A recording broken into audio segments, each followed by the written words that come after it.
Yo, it's effective immediately. I'm DJ Hed. What up, Hip Hop Nation? It's your favorite homegirl, Gina Views. Yes, we have a living legend in the building. My brother, T.I. What's happening? What's happening? How y'all doing? Man, I've been waiting for this for a long time, man. I know we've been, tapped in for a minute, but I ain't never had a chance to sit and chop it up with you. And my apologies if we get cut short because I know you got to go and so do I. But, bro, like, I'm just keeping it a buck, bro. Like, I'm a huge T.I. guy. Man, you know what I'm saying? Also, I would be remiss if I didn't shout out to my bro, DJ Toomp. Absolutely. First and foremost, I want to get into let them know and the final album and all that, but I gotta go back because who would you consider to be the founding members of trap music? Because I had this argument with a lot of my brethren, and it's always you, it's Toomp, and then there are other names that are interchangeable as far as when we have this debate. I mean, you saying like founding members? Who's credited as putting trap music in the forefront of the community? Myself, Jeezy, Gucci, probably Yo Gotti, Boosie. Okay, bet. All right. Hey, you said it. So, I guess I want to know is why the final album? Like, it's time. As T.I. fans, like we didn't want to hear that shit. I feel you, but it's been 25 years. Mm-hmm. You know what I'm saying? I just feel like it's time. You know what I mean?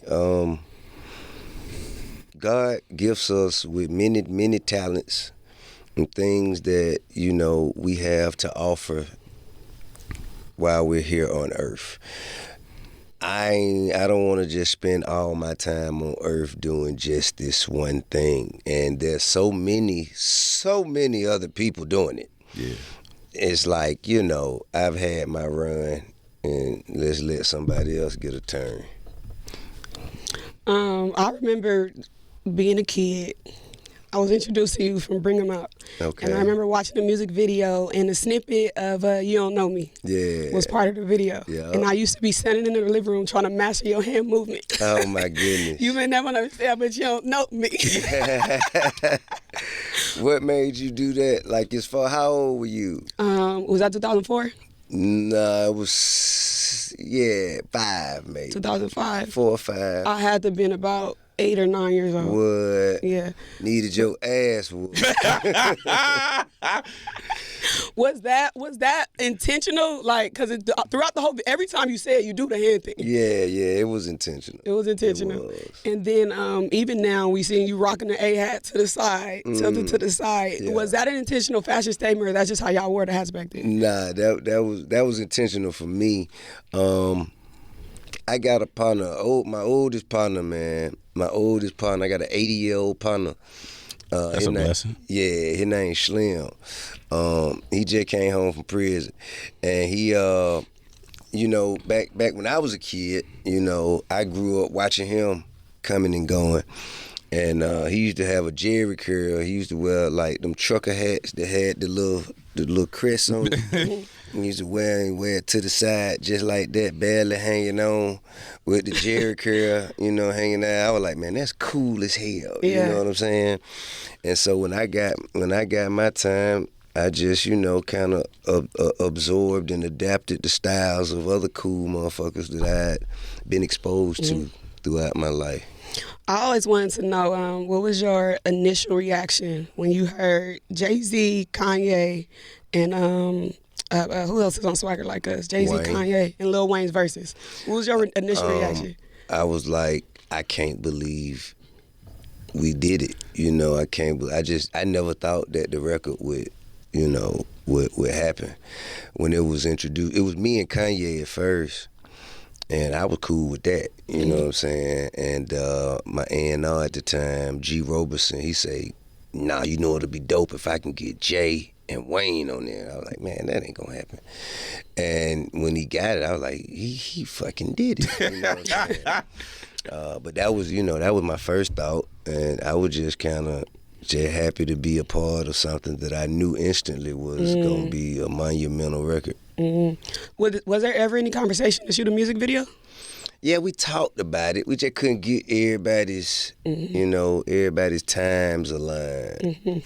There is a moment, I don't know what award show it is, but you guys are all on stage Grammys. together performing it. Grammys. All in this Grammy season. Yeah. What was that moment like? It was a blessing, bro. I can't even, man.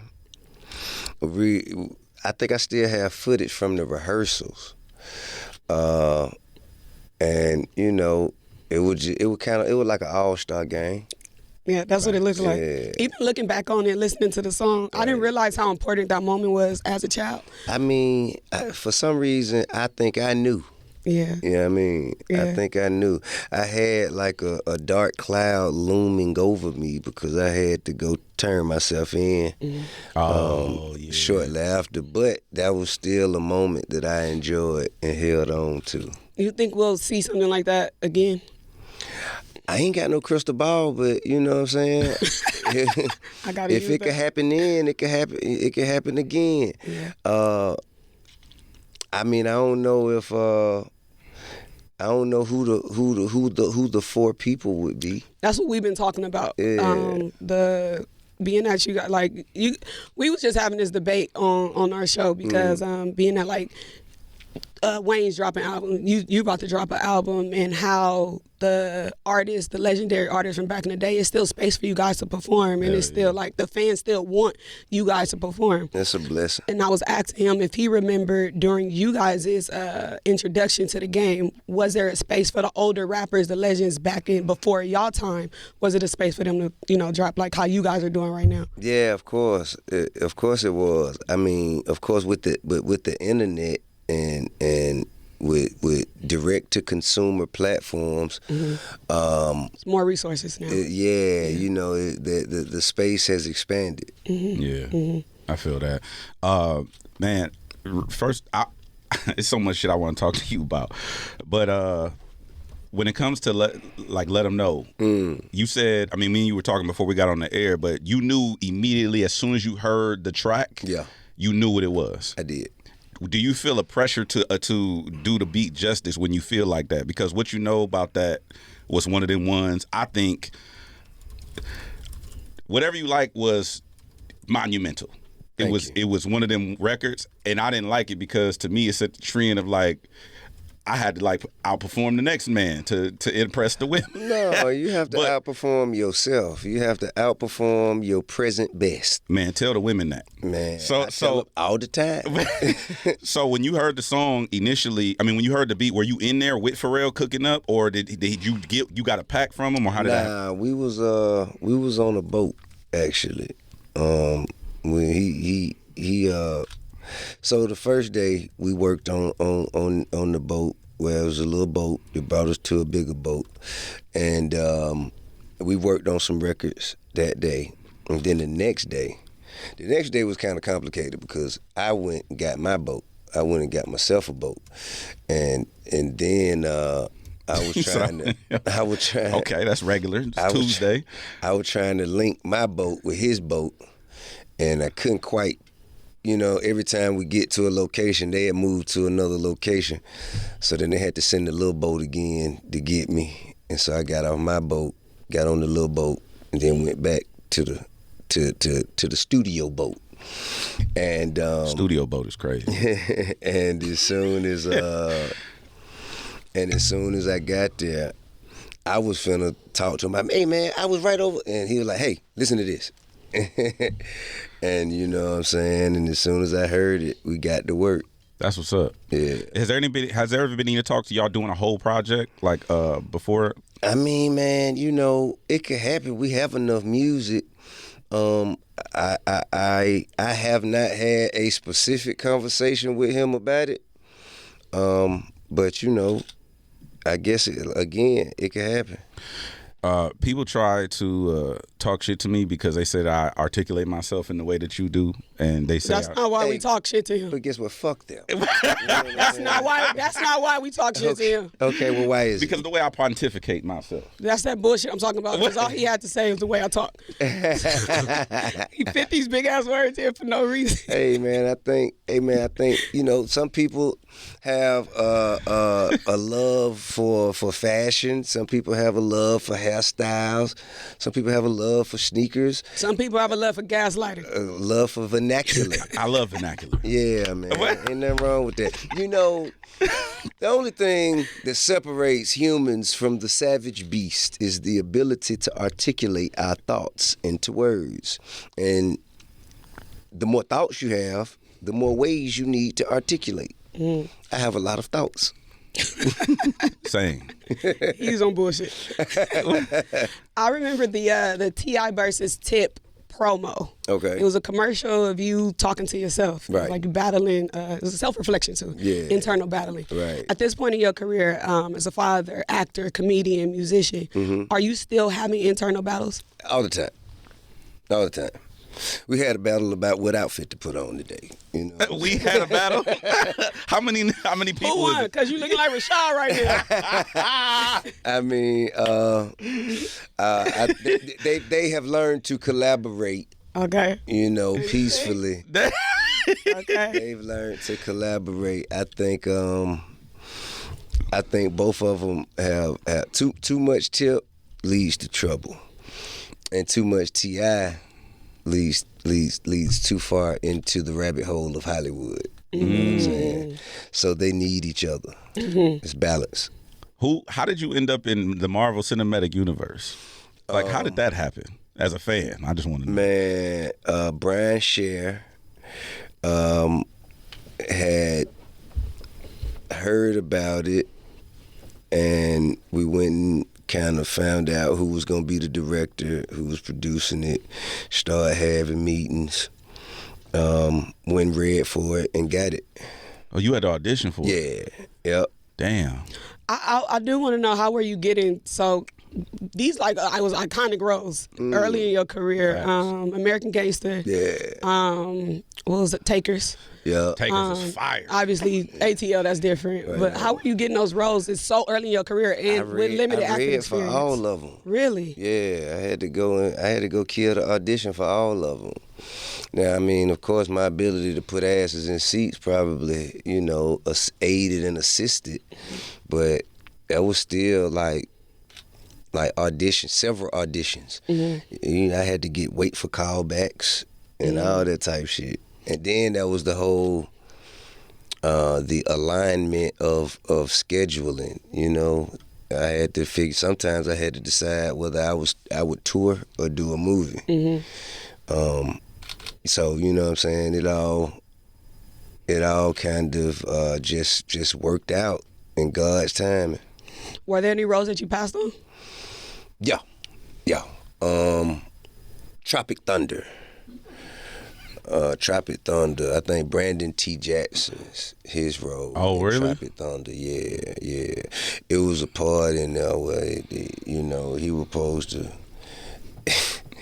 So they thought they were gonna die, right? They thought they were gonna die, and I guess they were having a coming to Jesus confession moment, and the character was supposed to confess how, in specific, meticulous detail, Oh, shit. he had to confess how he longed for the scent of a man or some shit like that. And so I passed immediately. Scrap the whole role. I passed immediately. No revisions on the script, just scrap it. I mean, I just said nah, you know what I mean? And then that was the first audition I didn't do that I got a call back.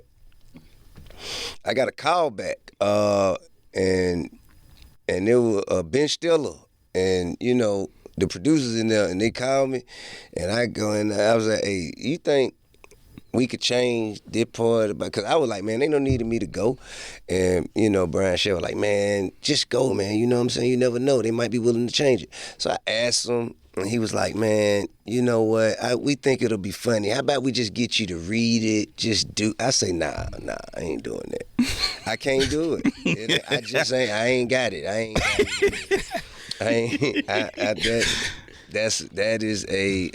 That's a part of humanity I cannot replicate. And so yeah, that's one I passed on. 20 years later, what do you think Rashad and Nunu's relationship status is? I think one of them's married and one of them's single. And that's all I'm going to say about that. Okay. Are we gonna find out more? Potentially. Okay. I want to give you props for two separate reasons. One of them is a little, personal, but I just want to give you your credit. One is I was there when you were working the chilling circuit doing the comedy shit. Right I saw you at the Ha Ha. Yeah. I saw you at D-Ray spot on Mondays. Yep. I saw you literally outside working the circuit like 2-3 nights a week. I know you was out more than that, but I saw you personally with my own eye. You was at the Ha Ha, like in North Hollywood, doing like working the scene, and I was just like, damn, like that level of dedication is admirable, right? Man, it's fun though, bro. Like, you know what I'm saying? It's easy to work hard at something that you enjoy doing. And then the other thing is, and it's about rhythm and flow. We did rhythm and flow together. We did. And I never told this story really publicly, but I just wanted to give you your props because it taught me something as a man, as a professional in the entertainment business. What was it? It was about your sister. Can I speak? Okay. Okay. So the day when we were filming Rhythm and Flow, I think you had got the news that your sister had passed. And I remember you took a moment and we were all on set and you took a moment, you was in your trailer and you literally came out and just did the show and no one ever knew. I didn't know. Nobody could tell that you might have had a break. Nobody even knew what you was going through. Nobody on set. Right. But we found out later that that's what was going on. And just as a man in entertainment business, it taught me like the show gotta go. Yeah. You know what I'm saying? If you agree to do something, you do it. And you spoke on that at some point. I don't remember what you said, but it was to that effect. Like, you gotta deliver what you say you're gonna deliver on, no matter what life deals with you. And I just thought that was very admirable. I appreciate it. I mean, I think that, man, I've dealt with death so much. You know what I mean? It kind of like it's a part of life. You know. Now, if there would have been something that could have been done, I might have left. Okay. You know what I'm saying? Yeah. Like if it was, still fighting and hanging on or something like that, I might have left. Or come say your final word type. But if a number's been called, then she already where I'm at right now. Touche. You know what I'm saying? Once she has transitioned from the physical form to the omnipresence of the spiritual realm, she's right there where I am. There's no need for me to have to travel anywhere. Yeah. So, that's... I appreciate that. But what made you agree to do Rhythm and Flow? Because I know what made me do it, but what made you agree to do it? I think it was the cash, man. I think, like, ultimately, I think the cash did it. You know what I'm saying? But, but dead serious though. When I found out who the panelists were, and of course the producers, I'm longtime friends and supporters of. It just felt like a good fit. Yeah. You know what I mean? It felt like something that I think the culture needed and something that we could present in such a way that would make it iconic and important. I spoke to a couple of the homies in rappers, and obviously they cut from the same type of cloth you cut from, and they always talk about how they regret doing certain things that they feel like hurt their career. And I remember having a conversation about, I think it was Family Hustle. Yeah, mine was prison. I regret doing that. So I'm not turning. You hurt my career a little bit. So you wouldn't have turned yourself in if going back. You would have just went to Mexico. If I had a fucking choice, right. You know what I'm saying? Nah, I just think, man, it. But you know what? Get what? The first time wasn't that bad. The first time. The first time wasn't that bad. The second time. Yeah, man, that shit took the wind out of me a little bit. Do you think that doing the Family Hustle show hurt the T.I. brand at all? No, I don't think that. I think it expanded the T.I. brand. I think it opened us up to a household market. Oh yeah. You know what I'm saying? Yeah.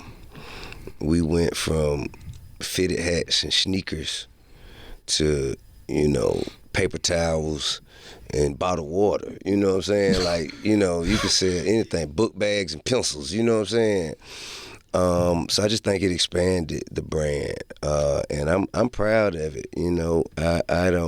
I take issue with, what I'm saying, the way the situation was handled at the end of it. Right. I take issue with that. That hasn't been resolved. But fuck it. It hasn't been resolved? No. But as I say, fuck it. But I will never take lightly all of the time I had recorded with my children in stages of life I never get to see again. You know what I mean? Documented. Yeah. That's our family photo album. Well, thank you for giving us Domani. It's been a long time since I've been delusional over R&B hip hop collab, What? and I love what he does with the girl records. That's what's up. What is it like for you to listen to his music as a father? I love And it's it. good because a lot of the child, the music is bad. He's great. It sucked at first. But he. Did you tell him? Yeah, of course. Okay, I'm just. What's that conversation like? Man, get this shit out of here. Straight up. Yeah. Get this shit. You gonna get beat up. Nah, I ain't bullshitting. Cause he was rap. Beat up is crazy. Nah, for real. Cause he's a kid. He was a kid. He about 8, 9 years old, and he rapping about spending money at the mall and buying ice cream. And I said, "But you gonna get beat up." Kids does not want to hear you bawl in their face like that, man. You got to realize people is hungry out there. Talk about stuff that you have in common with people, and he took, he took the necessary steps and accepted the challenge of expanding his not just his production of music, but expanding on how he viewed the world. Mm-hmm. And, he came back with something that was undeniable. Mm. I guess, I want to know from your perspective, why has the South ran hip-hop for so long?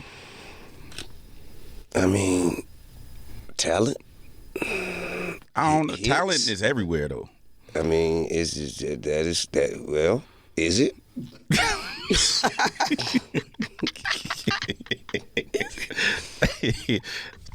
I mean, is it Coast Guard? Yo, we got talent for sure out here. Y'all got y'all shit going. I'm just saying, like, talent could be found multiple places. I want to know, like, if there's a secret sauce, if there's... Atlanta is a magical place.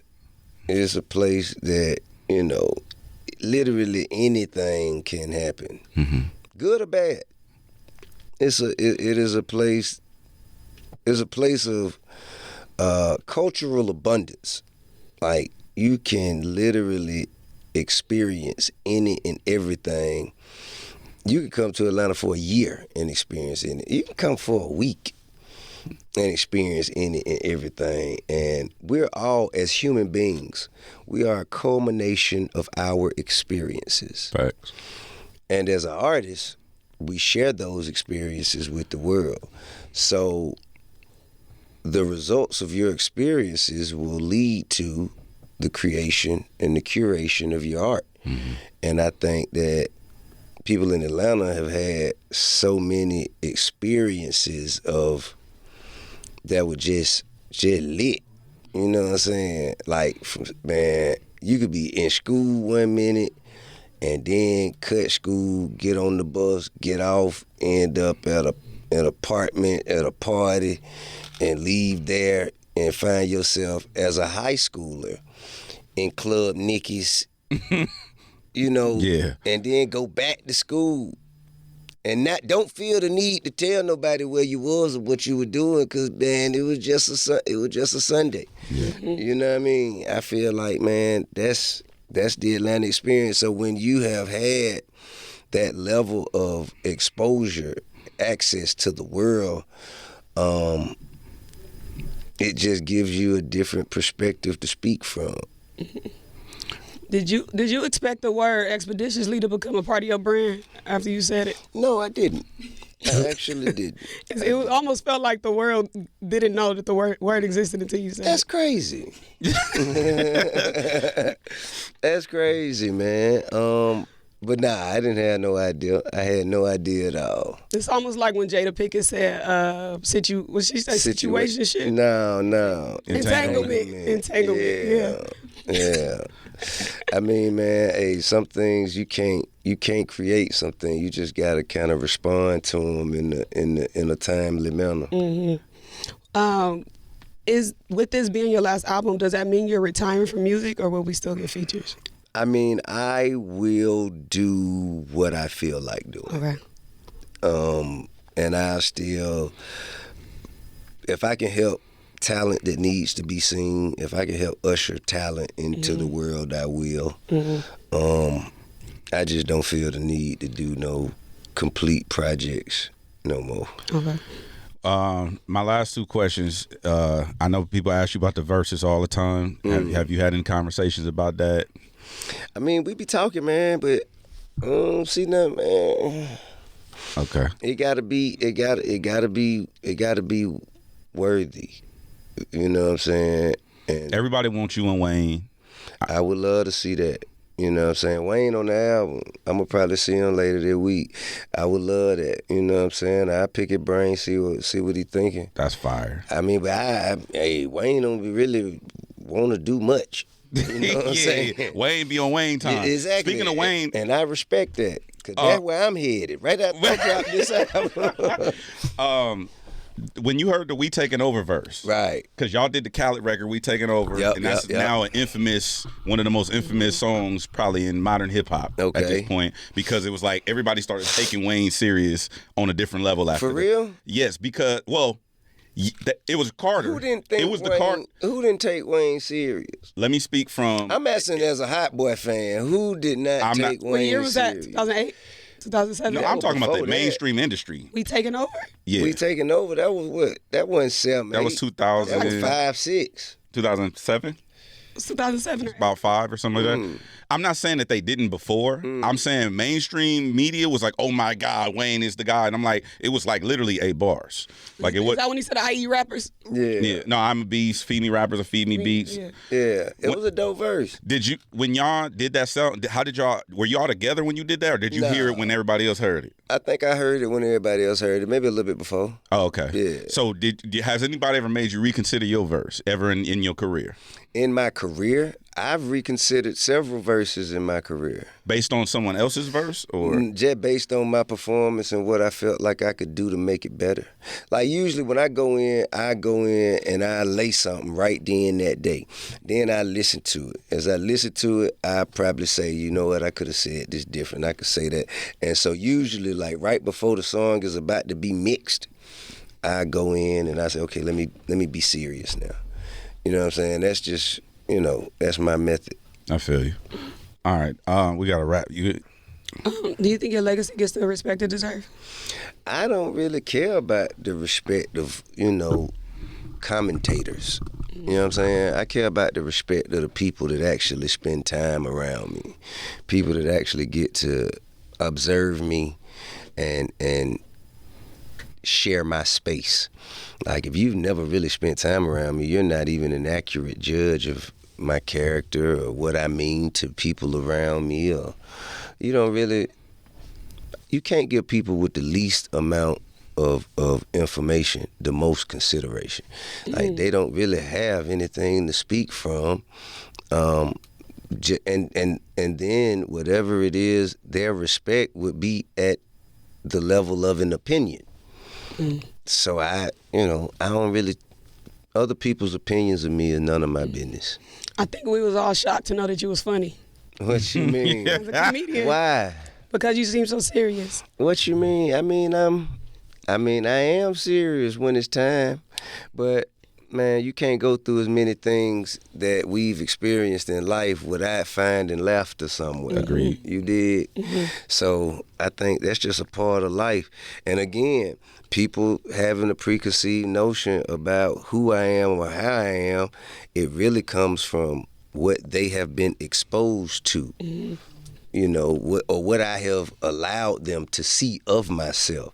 I haven't shared certain things, certain gifts with the world. You probably didn't know I could cook, did you? You see? Well, I do want to know what you be eating because your skin look good. Yeah, your skin, is it a face routine? You just drink a lot of water? You mind your business? Just hot water. What is it? Just hot water. Hot water? Yeah, just hot water. No toner? Don't. Serum? Are you serious? I mean, serum, yeah, but it's natural. Okay. I have a natural serum.